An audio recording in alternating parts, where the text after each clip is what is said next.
सर्वशक्तिमान की संतान हो, तुम सर्वशक्तिमान की संतान हो। कौन कहता है मैं इंसान हो, सर्वशक्तिमान की संतान हो, तुम सर्वशक्तिमान की संतान हो।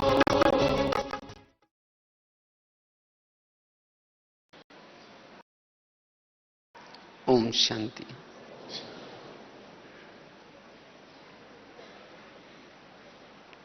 विशिष्ट बाबा ने इस सीजन में शिवरात्रि में विशेष व्यर्थ से मुक्त समर्थ स्थिति बनाने के लिए कहा हुआ है, क्योंकि जो समर्थ बनेगा व्यर्थों से मुक्त बनेगा। तो इसी के ऊपर हम चर्चा करेंगे, क्योंकि मन के अंदर के व्यर्थ संकल्प आत्मा को देह भान में लाते हैं। जितना मन में व्यर्थ संकल्प करेंगे उतना आत्मा देह भान में आती है। व्यर्थ सोचने से वाणी का बल कम होता है, दृष्टि का बल भी कम होता है, संकल्प का बल भी कम होता है। संकल्प सिद्धि स्वरूप नहीं बनते हैं, बोल में भी कोई ताकत नहीं होती। इसीलिए हमें व्यर्थ से मुक्त बनना है। और जितना व्यर्थ सोचते हैं, निगेटिव सोचते हैं, उतना हमारी वृत्ति भी निगेटिव बनती जाती है। व्यर्थ सोचने वालों की वृत्ति भी निगेटिव, दृष्टि भी निगेटिव, उसका दृष्टिकोण भी निगेटिव। और एक बार अगर हमारी वृत्ति निगेटिव बन गई, दृष्टि निगेटिव बन गई, हमें चारों तरफ समस्या ही समस्या नजर आती है। और ऐसी आत्मा कर्म योगी नहीं बन सकती, अंतर्मुखी नहीं बन सकती। जिसके मन में व्यर्थ विचार चलते हैं, समस्या के विचार चलते हैं, वो कर्म योगी नहीं। इतना ही नहीं, योग में बैठेंगे तो भी वो आत्मचिंतन, परमात्मा चिंतन करने के बजाय, ज्ञान का चिंतन करने के बजाय वो व्यर्थ चिंतन में उलझी रहती है, जिसके कारण वो प्रभु मिलन का आनंद नहीं ले सकती। इसीलिए व्यर्थ से मुक्त।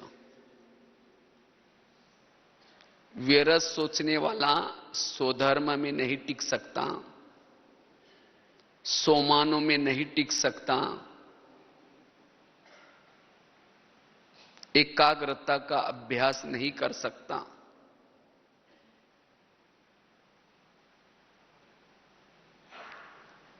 ऐसी आत्मा जो व्यर्थ अंदर से चलता है, वो साइलेंस की स्थिति में नहीं रह सकता, जिसके कारण विधेय स्थिति, अशरीरी स्थिति, आत्मिक स्थिति बनाना उसके लिए मुश्किल लगता है।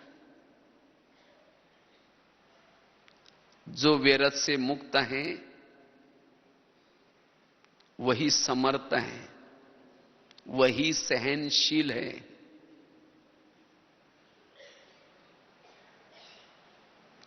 इसलिए बाबा कहते बच्चे व्यर्थ संकल्प से मुक्त बनो।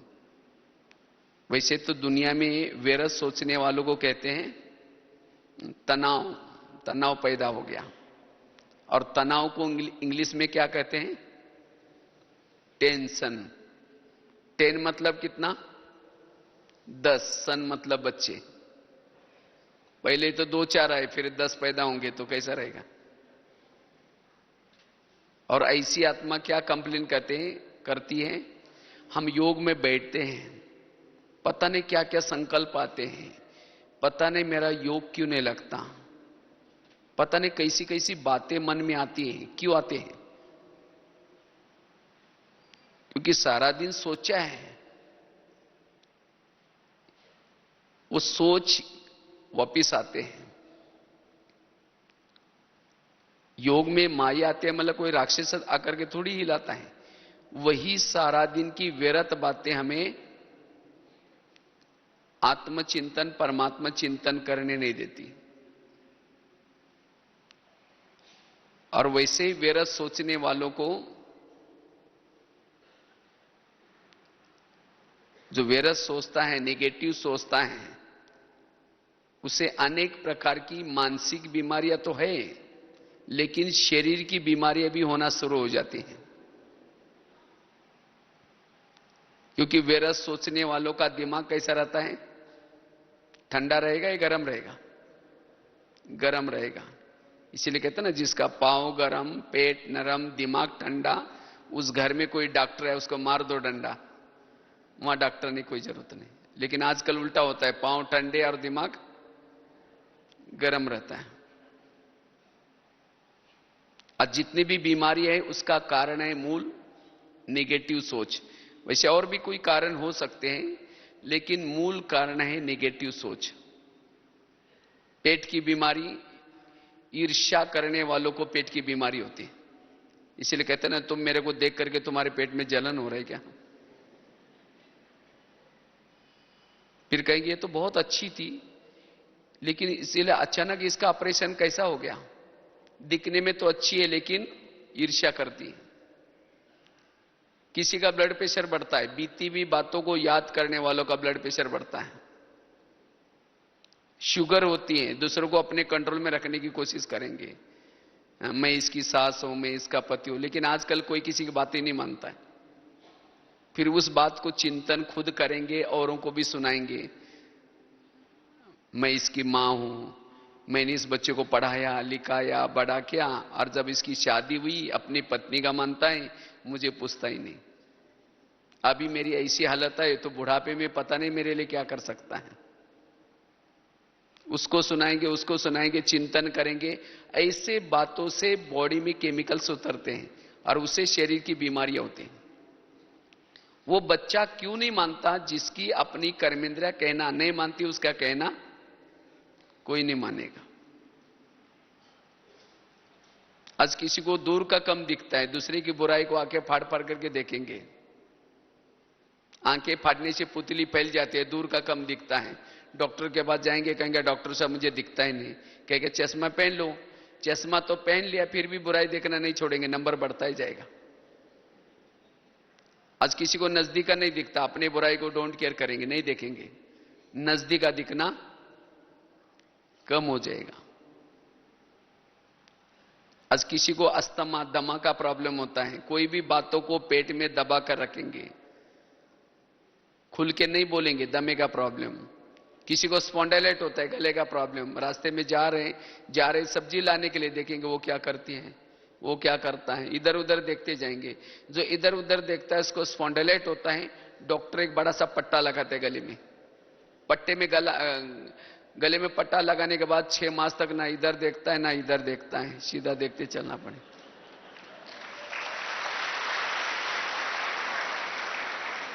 तन बीमार क्यों हुआ? जिसका मन बीमार उसका तन भी बीमार। इसीलिए मन को ठीक रखो। जिसने अपने मन को ठीक रखा उसका तन भी ठीक रहेगा। आजकल दुनिया में बहुत सारे हॉस्पिटल खुल रहे हैं, लेकिन ऐसे मन का हॉस्पिटल कोई है?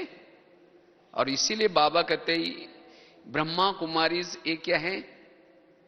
ये है मन का हॉस्पिटल, मन को ठीक करने के लिए है। इसीलिए बाबा कहते बच्चे व्यर्थों से मुक्त बनो, अन्यथा आगे चल करके बहुत समस्या आएंगी, बातें आएंगी। अगर आप अपने मन को कंट्रोल नहीं करेंगे, ऐसी बीमारियां पैदा होगी जिसकी कोई दवाई भी नहीं निकलेगी।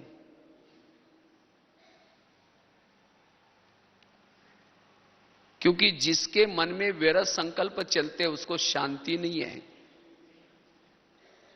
घर में सब कुछ है, एसी है, गाड़ी है, सब कुछ है, लेकिन शांति नहीं है। और ऐसी आत्मा संतुष्ट नहीं रह सकती जिसके मन में व्यर्थ चिलता है, वो संतुष्ट नहीं रहेगी, वो खुश नहीं रहेगी। क्योंकि इस सीजन की बाबा की पूरी मुरलियों का निचोड़ है, सदा खुश रहो, सदा संतुष्ट मनी बन करके रहो, बेफिकर बादशाह बन करके रहो। यही पुरुषार्थ है, क्योंकि इसी पुरुषार्थ से हमारी अशरीरी स्थिति रहेगी। बाकी कोई कठिन पुरुषार्थ नहीं, सदा खुश। और ये व्यर्थ संकल्प हमें खुश रहने नहीं देता, क्योंकि व्यर्थ सोचने वालों की भावनाएं निगेटिव बनी हैं। जिस व्यक्ति ने उसके जीवन में समस्या निर्माण की है, उसके जीवन में विघ्न डाले हैं, उसके प्रति उसका दृष्टिकोण और दृष्टि निगेटिव बनी है। और जिसके कारण कभी रोब आता है, कभी क्रोध आता है। क्रोध भी निगेटिव का रिजल्ट है। जिसके मन में लगातार निगेटिव विचार चले, उसको क्रोध आएगा। और ऐसी आत्मा फिर जिसके प्रति भावनाएं निगेटिव बनी है, उसे किनारा करेंगी, उसे बातें नहीं करेंगी, उसकी महिमा सुन नहीं पाएंगी, जिसको कहते संस्कार नहीं बनते। इसीलिए अब हमें जो कुछ मन में व्यर्थ भरा हुआ है, उसको अभी खत्म करना है। और यही तो बाबा ने शिव जी के ऊपर क्या चढ़ाया, जैसे अग का फूल चढ़ाते हैं, लेकिन सबसे बड़ा अग का फूल है ये व्यर्थ सोच। और तब हम फरिश्ता बनेंगे, जिसके मन में व्यर्थ कुछ भी नहीं है। ऐसी आत्मा संपन्न और संपूर्ण बनती है। लेकिन ये पुरुषार्थ करने के लिए हम क्या करें, क्या करें जो मेरे अंदर व्यर्थ कुछ भी नहीं रहे। उसका पुरुषार्थ है, सबसे पहली बात है समर्थ विचार। समर्थ से ही हम व्यर्थों से मुक्त बन सकते हैं। और समर्थ विचार मिलेंगे कहां से? मुरली से। जितना स्मृति स्वरूप बनेंगे, समर्थ बनेंगे, व्यर्थों से मुक्त बनेंगे। बाबा ने आज तक हमें कितनी सारी स्मृतियां दी है। बच्चे, अब घर चलना है, तुम पूर्वज आत्मा हो, तुम कलब कलब की विजयी आत्मा हो, तुम भक्तों के इष्ट हो। तो जितना हम स्मृति स्वरूप है, उतना समर्थ है, उतना व्यर्थों से मुक्त है।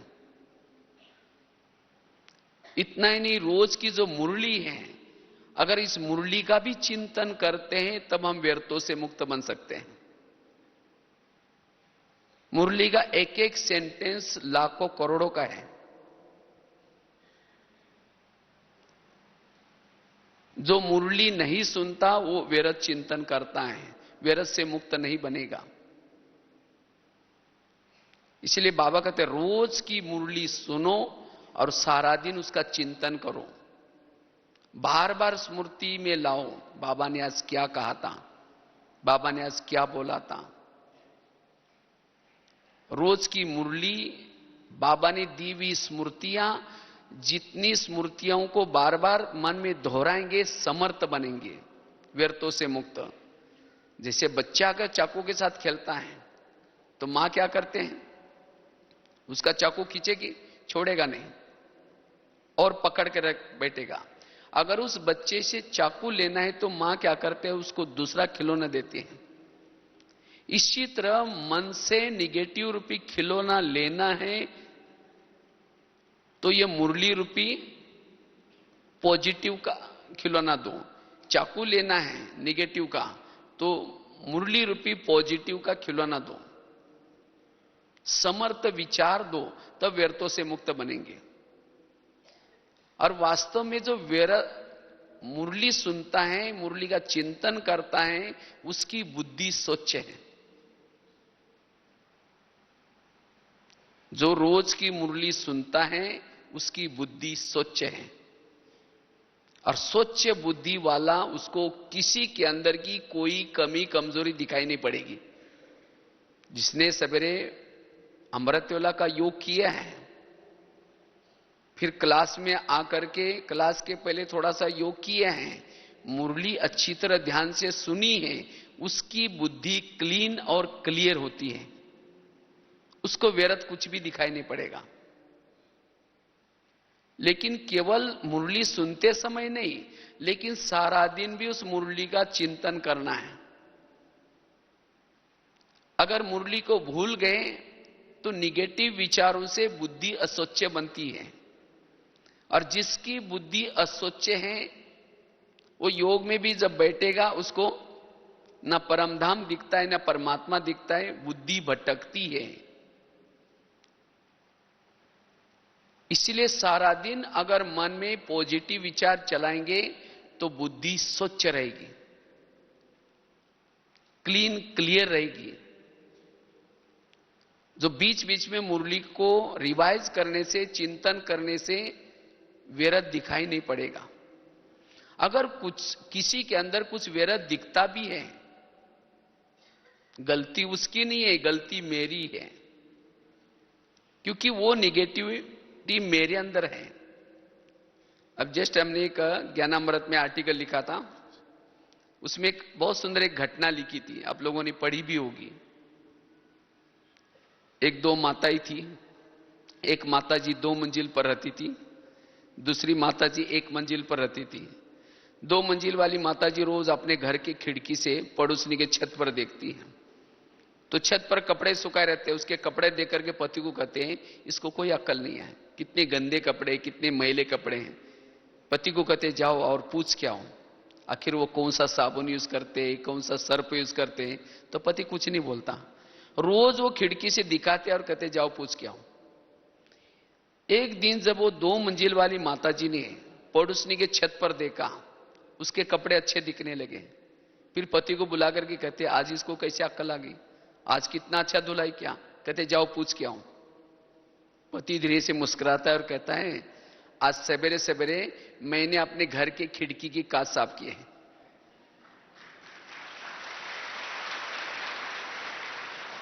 मना रोज वो कैसी धुलाई करती थी, वो तो बहुत अच्छी धुलाई करती थी, लेकिन उसको गंदे क्यों दिखते थे, क्योंकि उनके ही घर के खिड़की के कांच गंदे थे। तो इसी तरह अगर मेरे अंदर निगेटिविटी है तो मुझे भी सब, कोई हंसेगा तो भी लगेगा मेरे को देखकर जरूर हंस रहे हैं, किसी से बात भी कर रहे लगेगा मेरी बात जरूर कर रहे हैं। और यही हमारे व्यर्थों का कारण है।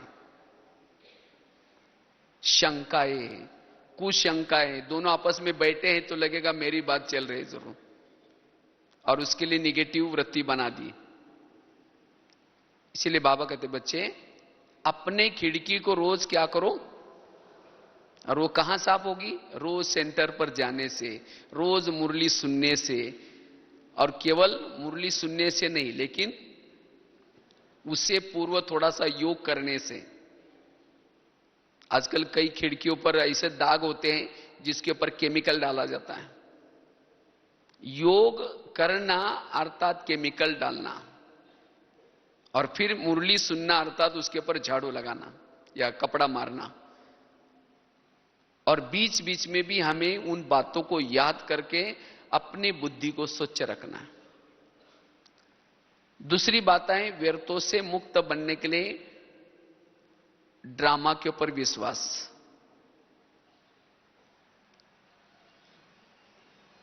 ड्रामा के ऊपर जिसका विश्वास है वही व्यर्थों से मुक्त है। आप सभी को अपना अपना ड्रामा पसंद है? हाँ, है पसंद। सभी चाहते हैं कि मेरा अब तक का जो भी बीता हुआ ड्रामा रिपीट होना चाहिए, चाहते सभी, या कुछ बदलना चाहिए? अगर आपका आज तक का जो बना हुआ ड्रामा अगर बदल देंगे तो अभी जो बना हुआ ड्रामा जो है चल रहा है, बाबा मिलन, ब्राह्मण परिवार मिला, वो भी बदल जाएगा फिर। इसलिए हमारे दिल से सदा निकले वह ड्रामा वह, और तब वो आत्मा व्यर्थों से मुक्त है। वैसे तो हम 3 बाप के बच्चे, बाप कितने हमारे? 3, लेकिन हमारी मां 4 है। एक है ब्रह्मा, दूसरी है मम्मा, तीसरी है लौकिक मां, चौथी है ड्रामा। ड्रामा मां तो कल्याणकारी होती है। अगर बच्चा बीमार है तो उसको दवाई पिलाते हैं, दवाई कड़वी है तो बच्चा क्या करता है? बार बार मुंह से निकालता है। लेकिन मां क्या करते है? उसको जबरदस्ती हाथ पकड़ करके भी उसको पिलाएगी। उसको पता है कि अब कड़वी लग रही है, लेकिन इससे इसका कल्याण होने वाला है। इसी तरह ड्रामा रूपी मां कल्याणकारी है। ड्रामा में जो भी कुछ घटना हमारे सामने आते हैं उससे हमारा कल्याण होगा। इसलिए हर एक को अपना ड्रामा पसंद होना है। बाबा ने हर एक आत्मा का जो ड्रामा बनाए बड़ा फुर्सत से बनाए हैं और बड़ा कल्याणकारी बनाए। जिस जिस लोगों को आपके आसपास में रखा है सब आपका कल्याण करने वाले हैं। इसीलिए उनके प्रति भावनाएं पॉजिटिव बनाओ। अगर समझो कोई लौकिक मां बच्चों को थप्पड़ मारते तो बच्चा कहां जाता है? बाप के पास, और जाकर के क्या बोलता है? मम्मी ने मुझे थप्पड़ मारी। इतना ही बोलता है ना। ये थोड़ी जाकर के बोलता है मम्मी ने मुझे थप्पड़ मारी, इस मम्मी को बाजार में बेच करके दूसरी लेके आओ, बोलता है। लेकिन हम क्या करते हैं? अगर ड्रामा रूपी मां कोई हमें थप्पड़ मारते अर्थात विघ्न आता है तो बाबा कहते बाबा मेरा ड्रामा बदल दो ना। तो बाबा क्या कहेगा? इसीलिए बाबा कहते बच्चे वाह ड्रामा वाह, वही व्यर्थों से मुक्त है। चलो 2 मिनट। बस लो घड़ी,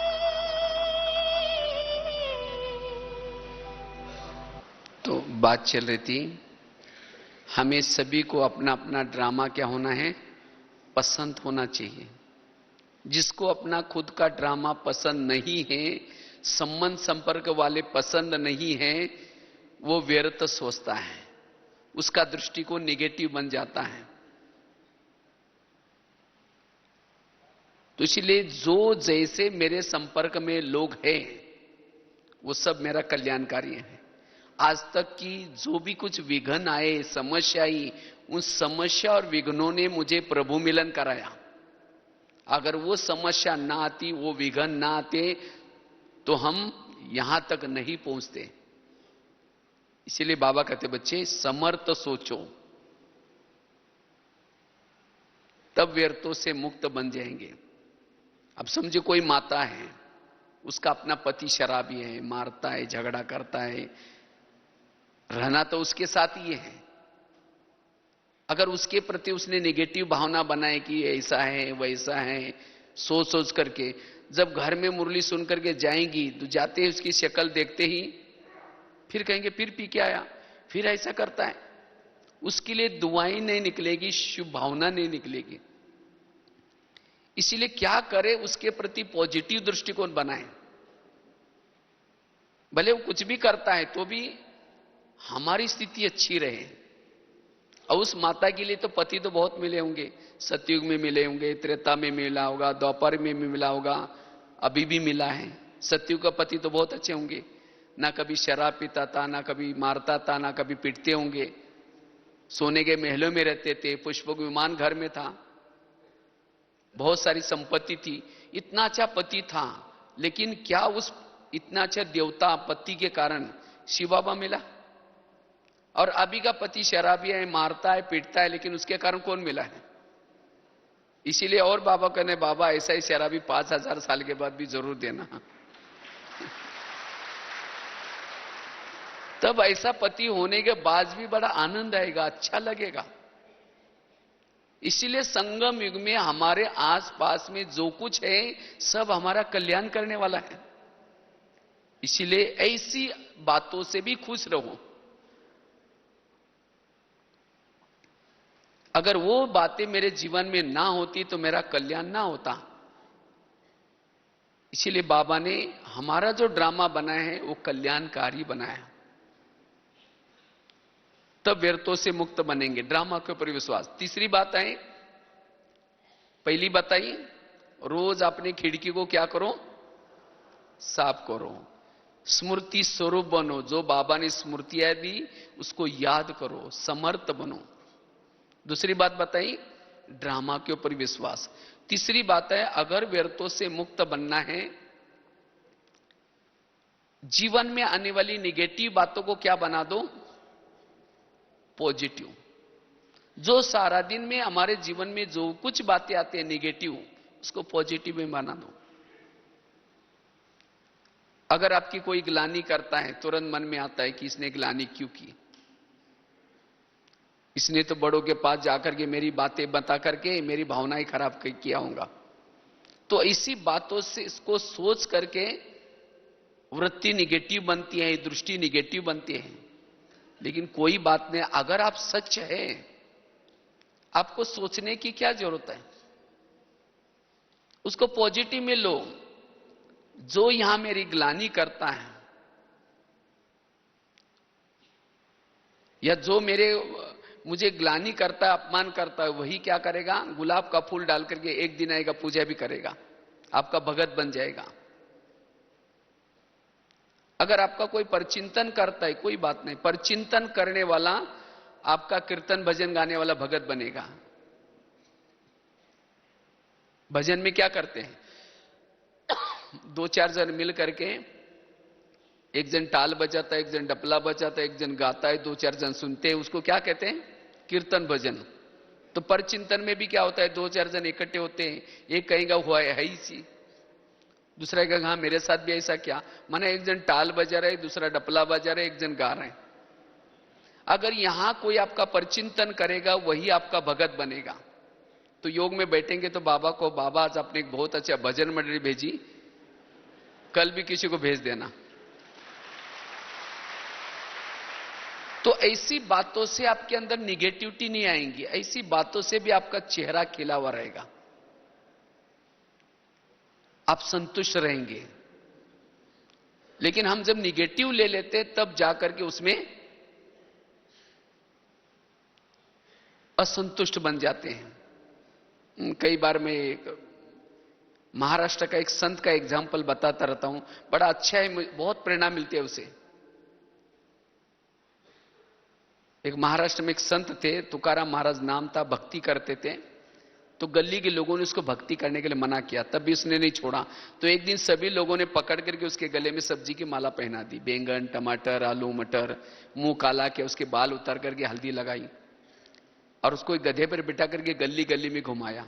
इतना भी नहीं छोड़ा, जहां उनकी पत्नी रहती थी वहां तक लाया और पत्नी को घर से बुला करके कहा, इनको बहुत समझाया था लेकिन नहीं माना, इसीलिए आज ऐसा किया। उसकी पत्नी देखते मेरे पति को ऐसा किया तो सबको गाली देती है। जब गाली देते हो, तुकाराम महाराज अपनी सब्जी की माला दिखा करके कहते हैं, इनको गाली क्यों दे रहे, ये लोगों ने अपने लिए 8 दिन के लिए सब्जी ला कर दिया ये। और कहा गाली मत देना, मैंने बहुत दिनों से गांव नहीं देखा था, ये लोगों ने मुझे गली गली का घर घर घुमा के लाया है। और कहा कि गाली मत देना, मेरे तो सिर में फोड़े हो रहे थे, ये लोगों ने बाल उतार करके हल्दी लगाया, औषध किया, अब ठीक हो जाएगा। और कहा गाली मत देना, जब मेरी शादी हुई थी उस समय बारात नहीं निकली थी, ये लोगों ने पूरी गांव में मेरी बारात निकाली है। निगेटिव परिस्थिति को पॉजिटिव बना दिया, यह है कला। तो इसी तरह हम सवेरे ही सोच करके जाए, आज जो भी निगेटिव बातें आएंगी उसको मुझे क्या बनाना है, पॉजिटिव। तब ऐसी आत्मा बुराई में भी संतुष्ट रहेगी, विघ्नों में भी संतुष्ट रहेगी। इसीलिए बाबा कहते बच्चे, निगेटिव बातों को क्या बना दो, पॉजिटिव।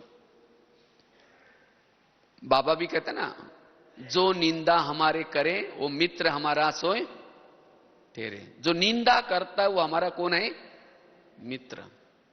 महिमा करता वो हमारा दुश्मन है। लेकिन हमें कौन अच्छा लगता है, महिमा सुनाने वाला अच्छा लगता है। अगर कोई ग्लानि करता वहां से भाग जाते हैं। ग्लानि हमें क्या करते हैं, जगाती है, महिमा हमें सुलाती है।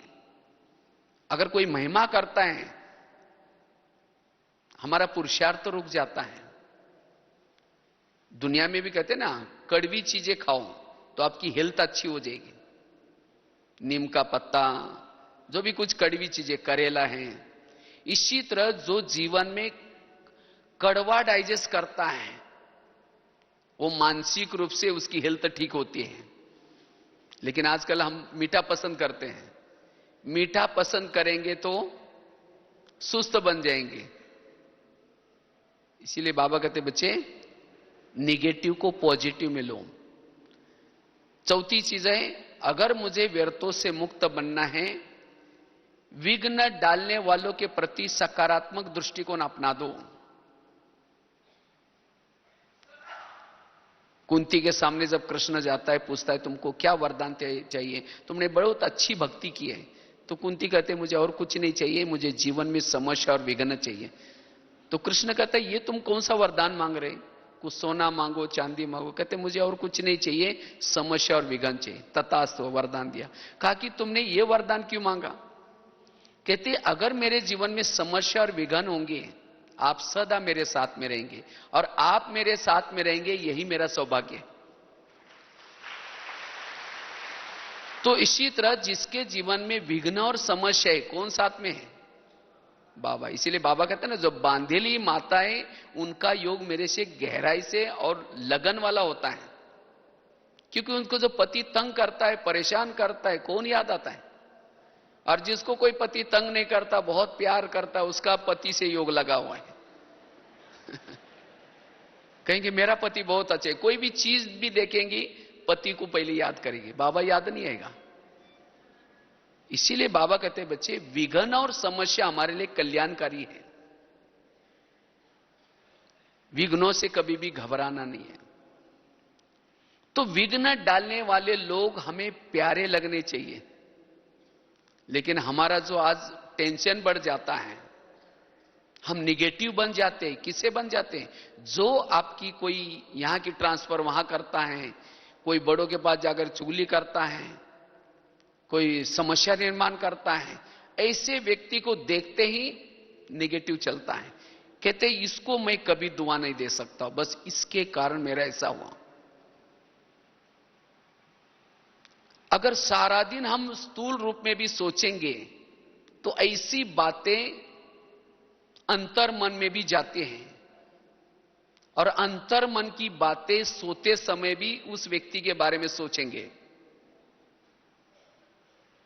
उसके रग रग में निगेटिव भरा हुआ है उस व्यक्ति के प्रति, और उसको हम दुश्मन समझ लेते हैं।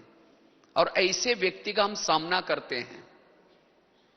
जो ब्राह्मणों का सामना करता है, वो माया का सामना नहीं कर सकता। इसलिए ब्राह्मणों का सामना नहीं करो। बाबा ने कुछ दिन पहले मुरली चला ना, क्वेश्चन, करेक्शन, कोटेशन, अपोजिशन, यही बातें पुरुषार्थ को ढीला करते हैं। क्योंकि इन बातों से ही संकल्प चलते हैं। इसलिए जो कुछ है सब कुछ ठीक है, करेक्शन करने की कोई जरूरत नहीं है। कहते इसको तो ऐसा करना चाहिए, वो बहन जी को ऐसा करना चाहिए, उसको ऐसा करना चाहिए, सब कुछ ठीक है। बाबा कहते ना, सब पूरा ठीक ठाक चल रहा है। जब बाबा को ये ड्रामा पसंद है तो हमें भी पसंद होना चाहिए। इसलिए कोई क्वेश्चन नहीं, कोई किसी में करेक्शन नहीं, कोई किसी का कोटेशन देने की कोई जरूरत नहीं, कोई किसी से अपोजिशन नहीं। वही आत्मा व्यर्थों से मुक्त है, वही आत्मचिंतन कर सकती है। अगर कोई करता भी है तो आपका कल्याण करने के लिए करता है। एक रामायण की घटना आपको सुनाते हैं, बड़ी अच्छी है। राम राजा बनने वाला था, लेकिन रात में आकर के मंथरा ने कई को दो चार उल्टी बातें सुनाई। क्या सुनाया? तुम्हारे बेटा भी तो है, तुम अपने बेटे को छोड़ करके राम को राजा बना रहे। और ये बातें सुन करके राम को राजा बनाने के बजाय 14 वर्ष कहां भेजा उसको? वनवा में गया, सीता गई, लक्ष्मण गए, तीनों भी गए। इसी वियोग से दशरथ ने प्राण त्यागा। खाने का प्रॉब्लम, सोने का प्रॉब्लम, घास में सोए, ये सब किसके कारण हुआ? मंत्रा के कारण।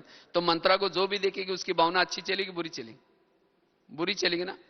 हम कभी बचपन में जब रामायण देखते थे, स्क्रीन में वो डंडा लेकर के काला सा कपड़ा पहन करके मंत्रा आती थी, हम कहते इसको भगाओ, इस बुढ़िया को नहीं देखना है, क्योंकि उसने तो राम को वनवा में भेजा, अभी पता नहीं और क्या करने के लिए आई। मैं खुद भी पसंद नहीं करता था, लेकिन एक दिन जब हमने चिंतन किया तब पता चला मंथरा ने राम के लिए जो किया वो अच्छा किया। अगर मंत्रा उनके घर में ना आती तो राम क्या बनने वाला था? राजा। अगर राजा बनता तो जंगल में नहीं जाता, जंगल में नहीं जाता सीता की चोरी ना होती, सीता की चोरी ना होती तो रावण को ना मारता, रावण को ना मारता तो राम की महिमा भी कोई नहीं गाता। तो राम की महिमा किसके कारण है? मंत्रा के कारण है। इसी तरह हर आत्मा के पास भी बाबा ने ड्रामानुसार एक आधी मंत्रा रखी है। वो चुगली करते हैं, यहां की ट्रांसफर वहां करते हैं, झगड़ा। और आज हम व्यर्थ हैं, जो अंदर से व्यर्थ जो आता है कभी, उसके कारण आता है। कहते बस ये मेरा एक दुश्मन है, बस ये यहां से चला जाए हम बहुत अच्छा रह सकते, इसके कारण मेरा ऐसा होता है। अगर वो ना होता आप बहुत सुखी रहते। आपके घर में कोई ब्रह्मा कुमारी आती, कहते हमारा ज्ञान सुनने के लिए चलो, कहेंगे हमारे घर में बहुत शांति है, नहीं चाहिए। इसीलिए उस व्यक्ति का धन्यवाद जिसने हमें विघ्न डाले या अशांत किया। अगर राम के जीवन में मंत्रा ना आती, ना हनुमान मिलता, ना अंगद, ना ऋषि, ना मुनि, कोई नहीं मिलते। ये सब किसकी दौलत थी? मंत्रा की। इसी तरह आज आपके जीवन में इतना अच्छा बाबा मिला, दैवी परिवार मिला, दीदी दादियां मिली, ज्ञान मिला, ये सब इतना ऊंचा ब्राह्मण परिवार मिला, किसके कारण? आज तक की मंत्राओं के कारण, जिन्होंने हमें तंग किया, परेशान किया, जिसके कारण हम सुख ढूंढते ढूंढते ढूंढते यहां तक पहुंच गए। इसलिए कभी एकांत में बैठ करके उन सभी को धन्यवाद दो जिन्होंने आपको तंग किया है। कहो कि आप लोगों ने हमें परेशान किया, हमारा बहुत अच्छा हुआ, लेकिन फिर 5000 साल के बाद तंग करने के लिए जरूर आना। तब उस व्यक्ति के लिए अंदर जो भरे हुए हैं सब खाली हो जाएंगे, बिल्कुल ब्रेन वॉश हो जाएगा। नहीं तो आज ऐसा भरे हैं, उसको देखते वाइब्रेशन भी चलते हैं, मन से बोल भी निकलते हैं, दृष्टि से भी निगेटिव निकलता है, और यही व्यर्थों का कारण है। इसीलिए बाबा कहते बच्चे, विघ्न डालने वालों के प्रति सकारात्मक दृष्टिकोण बना दो। अगर आप सकारात्मक उसके प्रति बनेंगे तो वो भी आपके लिए सकारात्मक बनेगा, आपका व्यर्थ खत्म हो जाएगा, आप समर्थ बन जाएंगे। तो कितनी बातें बताई? पहली बताई खिड़की को रोज, दूसरी बात बताई ड्रामा के ऊपर विश्वास, तीसरी बात बताई निगेटिव बातों को क्या बना दो? पॉजिटिव। चौथी बात बताई विघ्न डालने वालों के प्रति सकारात्मक दृष्टिकोण। पांचवी बात है, अगर मुझे व्यर्थों से मुक्त बनना है, समर्थ बनना है, उसके लिए अगर कोई व्यर्थ आपको आकर के सुनाता है, व्यर्थ आता कहां से? कहां से आता है? व्यर्थ आता है संग दोष से। संग दोष किसको कहेंगे? कोई अज्ञानी आत्मा को संग दोष नहीं कहेंगे। अगर कोई आकर के किसी बहनों की, कोई सेंटर की, कोई भाई बहनों की अगर कोई बुराई करता, वो है संग दोष। क्योंकि ऐसी बातें जब कान में जाएंगी तो वृत्ति निगेटिव बन जाएगी। इसलिए निगेटिव बातें सुनाने वालों से दूर रहना है। जिसको बाबा कभी कहते हैं ना, बच्चे झगमुई झगमुई मत करो, पर चिंतन की बातें हमें दृष्टिकोण को निगेटिव बनाते हैं, दृष्टि को निगेटिव बनाते हैं। इसीलिए अगर कोई व्यर्थ बातें सुनाता है, उसको हाथ जोड़ के कहो कि मुझे नहीं सुनाओ, कहीं और जाकर के सुनाओ, मुझे स्ट्रिक्ट बनो। हम क्या करते हैं, मजबूरी से सुन लेते हैं, और सुनने के बाद उसका चिंतन चलेगा, चिंतन चलते चलते वृत्ति निगेटिव बनेगी, दृष्टि निगेटिव बनेगी, फिर उसको बदलना बड़ा मुश्किल है। अगर घर में कोई कचरा लाकर डालेगा तो क्या कहेंगे? आपका बहुत बहुत धन्यवाद, रोज आया करो, जहां पूजा होते हैं वहां डाला करो, बोलेंगे। और यहां कोई व्यर्थ आकर के सुनाता है, हम क्या करते हैं? और आगे सरकते, कहते हैं और क्या हुआ? वो उठ के जा भी रहे, कहेंगे बैठो ना, चाय पानी पी के जाओ ना, बताओ ना और क्या हुआ। माना वो व्यर्थ बातें सुना रहे, कचरा डाल रहे, उसको हम क्या पिला रहे हैं? चाय पानी। ये कौन सी समझदारी है? अगर कोई व्यक्ति कुछ चटपटी चीजें खाता है, सड़ा हुआ, तला हुआ, गला हुआ, तो क्या करता है फिर? उसके पेट में डाइजेस्ट नहीं होता तो वोमिटिंग करता है। और वोमिटिंग कहां की जाते हैं? उल्टी कहां करते हैं? वॉश बेसिन में। वॉश बेसिन में उल्टी करते हैं। तो इसी तरह जो सारा दिन चटपटी समाचार सुनता है, देखता है, वो क्या करता है, वो क्या करता है, और ऐसी बातें पेट में डाइजेस्ट नहीं होंगी, फिर शाम को उसको वोमिटिंग आएगी। और उल्टी करने के लिए, सुनाने के लिए कहां जाता है? वॉश बेसिन में। कान है वॉश बेसिन, कान का आकार कैसा है? और एक नली भी है। और हर व्यक्ति का वॉश बेसिन फिक्स है, जब तक उसको सुनाएंगे नहीं तब चैन नहीं आएंगे। तो ऐसी बातों से हम किनारा करें। ये व्यर्थों का बहुत बड़ा कारण है। और ऐसी बातों का चिंतन करने से हम समर्थ बनने के बजाय देह भान में आते हैं। इससे हमारा टाइम वेस्ट हो जाता है। इसीलिए पर चिंतन की बातों से हमें स्वयं को बचाना है। पर चिंतन के बजाय सो चिंतन करना है, आत्मचिंतन करना है।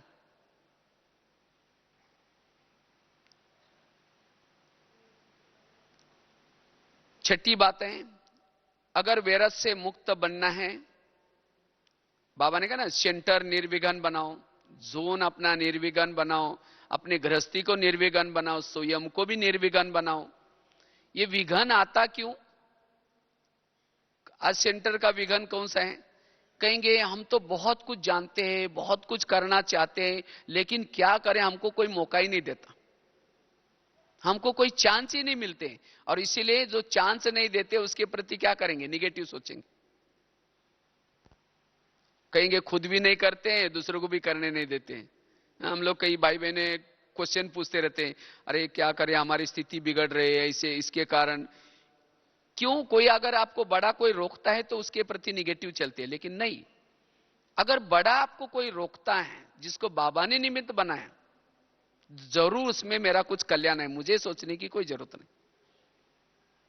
अगर पतंग कहता है मैं आकाश छूना चाहता हूं, लेकिन क्या करे, इस व्यक्ति ने मेरा धागा पकड़ के रखा है। अगर वो व्यक्ति धागा छोड़ देगा तो पतंग कहां जाएगा? आकाश छूने के लिए जाएगा या धरती पर आएगा और नीचे आएगा? उस व्यक्ति का धन्यवाद जिसने धागा पकड़ कर रखा है। अब तक जितना वो उड़ा है, किसने उड़ाया? उस व्यक्ति ने तो उड़ाया ना। और उस व्यक्ति ने उसका धागा क्यों पकड़ रखा है?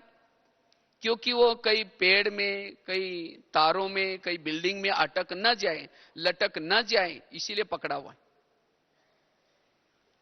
तो इसी तरह अगर कोई बड़े आपके लिए कुछ कहते हैं तो क्यों कहते हैं? कहीं अटक न जाए, लटक न जाए। हमारे यहां की कुछ नियम है, मर्यादा है, संयम है, और वो नियम संयम आपको आगे बढ़ाएंगे। अगर आप उसका उल्लंघन करते, इसलिए आपको जरूर रोकेंगे। इसीलिए अगर कोई आपको कुछ कहता है तो उसे हमें क्या करना है? स्वीकार करना है, न कि उनके प्रति नेगेटिव सोचना है। आज तक जितने भी उड़े, किसके कारण उड़े? उनके कारण तो उड़े। इसीलिए बड़ों के प्रति हमारा दिल का रिगार्ड हो, बड़ों के प्रति हमारा विश्वास हो। अगर हमें वो कुछ रोकते हैं, टोकते हैं, तो जरूर उसमें मेरा कुछ कल्याण है।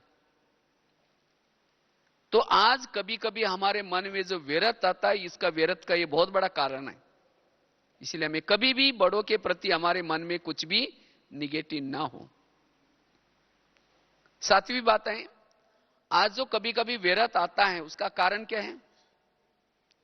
हम जिस लोगों के बीच में संबंध संपर्क में रहते हैं,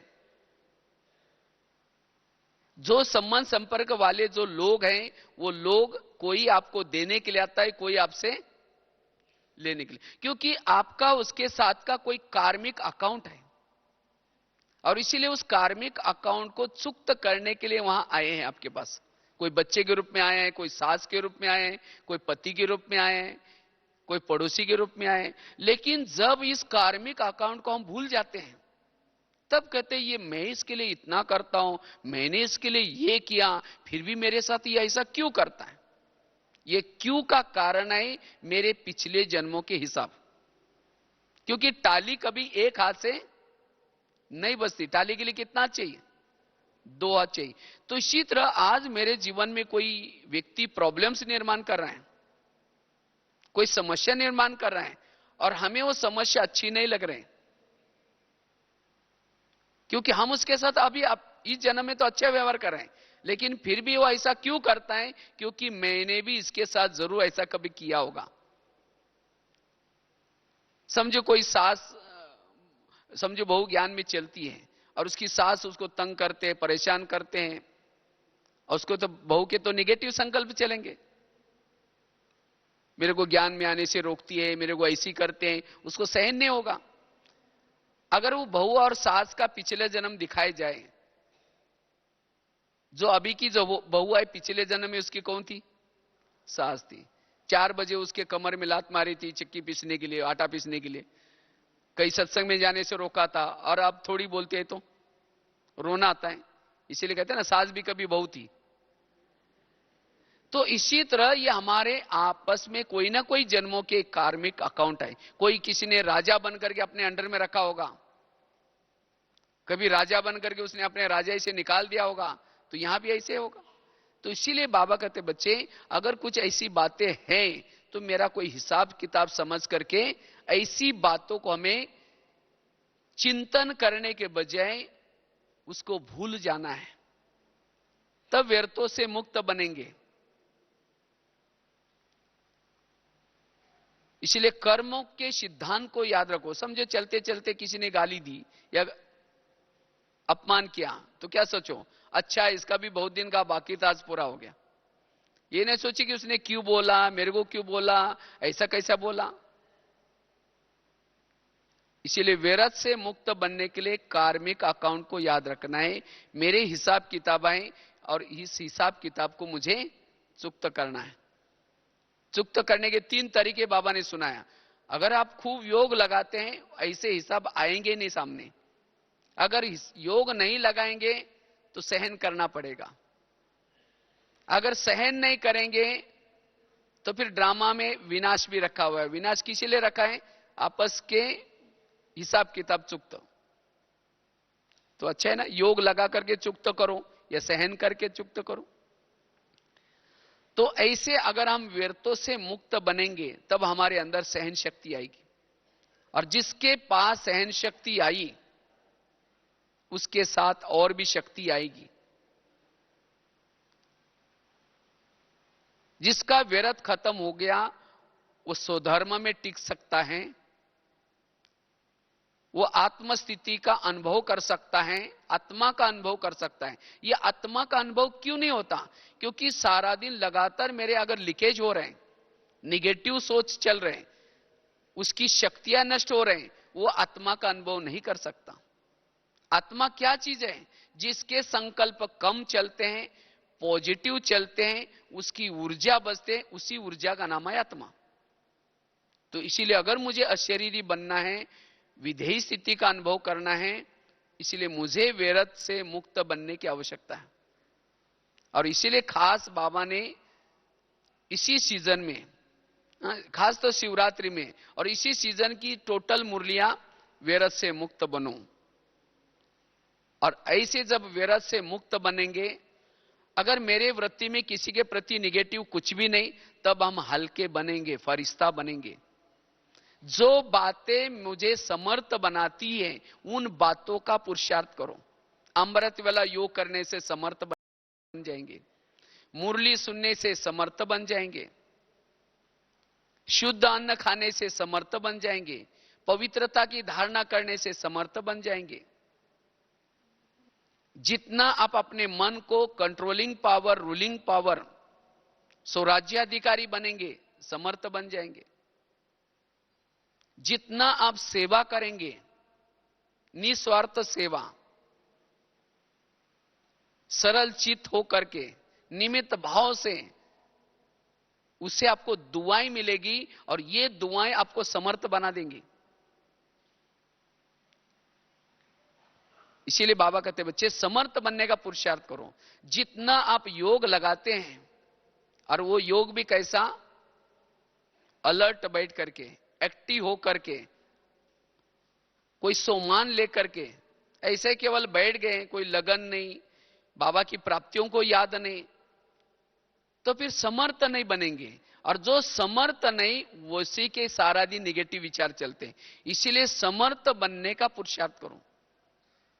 जो बातें मुझे समर्थ बनाते हैं, उन बातों का अभ्यास करना है, उस बातों का पुरुषार्थ करना है। और जो समर्थ है उसको ही कहेंगे फरिश्ता। वही सदा ही मुस्कुराता रहेगा, हर्षित रहेगा, संतुष्ट रहेगा, बेफिक्र बादशाह रहेगा। तो इसीलिए 6-7 बातें हैं, और भी बहुत सारी बातें हैं, लेकिन ये मूल जो हमें व्यर्थ में लाती हैं ऐसी बातें, तो इन बातों को अब यहां ही छोड़ के जाना है। 2013 चल रहे हैं, सब कुछ तेरा, मेरा कुछ भी नहीं, बेफिक्र बादशाह। तो इसीलिए व्यर्थ से मुक्त समर्थ बन करके अपने कर्म क्षेत्र पर जाना है। और इसलिए 7-8 दिन आपको ये समर्थ बनने के लिए, मधुवन क्या है? पावर हाउस है। यहां जो भी आएगा क्या बनेगा? समर्थ। तो जो भी आपका कुछ रहा हुआ है उसको अब इस पावर हाउस में खत्म करके जाना। ठीक है? ओम शांति।